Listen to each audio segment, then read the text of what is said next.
Rekordbox 7 is here. But Pioneer is not known for releasing stable software. But my mind was instantly calmed after I saw the reassuring splash screen. So are the new features in version 7 worth the risk this time? And did they finally fix stems? In this video, I'm going to tell you about export mode features that make getting your music club ready easier and faster, improvements to music discovery so you can always find your next track, how version 7 makes DJing between controllers and CDJs more seamless, and the tiny change that finally fixes one of Rekordbox's biggest problems. Export mode has always been pretty basic compared to performance mode. You only get a handful of controls, and the 2-player mode was just fiddly. We've now got a new dual-player mode that adds a few nice upgrades. There's new kill switches for EQs, a deck lock function that lets you manipulate both tracks at the same time, and we also get key sync and a few other goodies like auto gain. These are all welcome additions for DJs that don't have hardware unlocked devices or primarily play on CDJs but want more flexibility in practicing their transitions. Setting up hot cues or memory cues is tedious work, but it's an essential part of creating a robust DJ library. Rekordbox 7 now has something they call intelligent cue creation. The idea is it will automatically add cue points to your tracks as you analyze them. You can either set some rules on how it will do this yourself, or over time it can actually learn how you personally like to set your cues. And I recommend this option because it's got the most ridiculous name ever.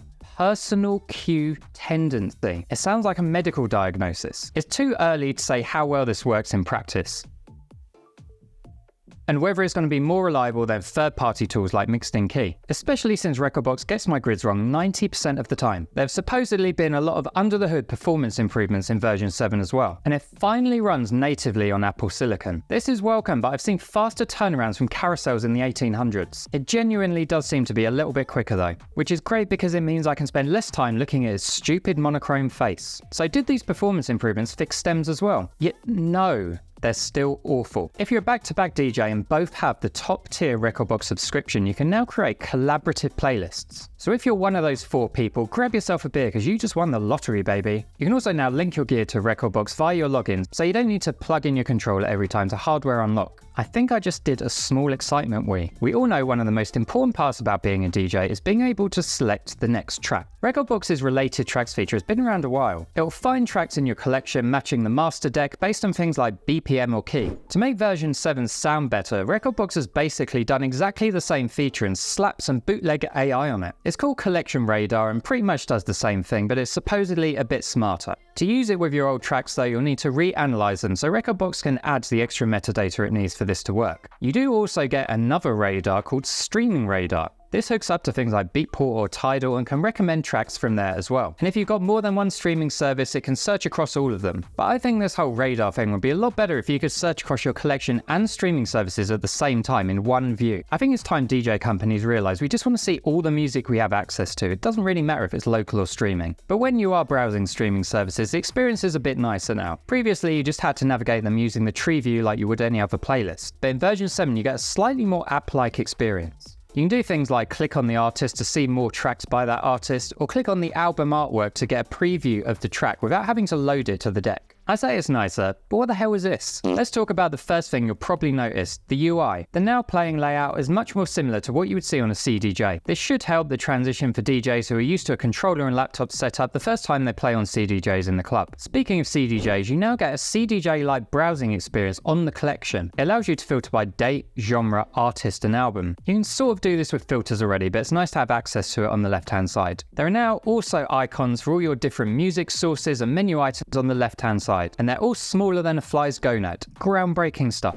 At this point, you'll probably be expecting me to say the UI is modern and clean, but I'm not going to because I don't believe it in my heart. Now, I wanted to get this video out fast, so this is all just my first impressions after using it for a few hours. But I'll be doing much deeper dives on all of these features in coming videos, so subscribe if you don't want to miss that. One of the best things about Rekordbox has always been how customizable it is. One of the worst things about Rekordbox has always been how customizable it is. So there's one feature in version 7 I'm more excited about than everything we've spoken about so far. The settings panel in version 6 was a nightmare of tiny fonts, drop-down menus, and hundreds of ill-named settings. The new settings panel in version 7 looks like a toddler's first attempt to clear up their toys after previously just leaving them on the floor. It's better, I suppose, but still pretty rubbish. So what is it I'm actually excited about? It's this tiny little search box. Now you can find the setting you're after faster just by typing it. That is, if you know what obscure label Pioneer has called it. A lot of the features in this version are quality of life improvements, some light touch AI that's not really AI, and trying to make the experience more seamless between controller and laptop DJing and CDJs. But if you're still on version 6 and it's working right, it's hard to get too excited about any of that. So if you aren't ready to make the jump yet, but you still want to get more out of Rekordbox, check this video next, where I tell you about 10 Rekordbox settings every DJ should change.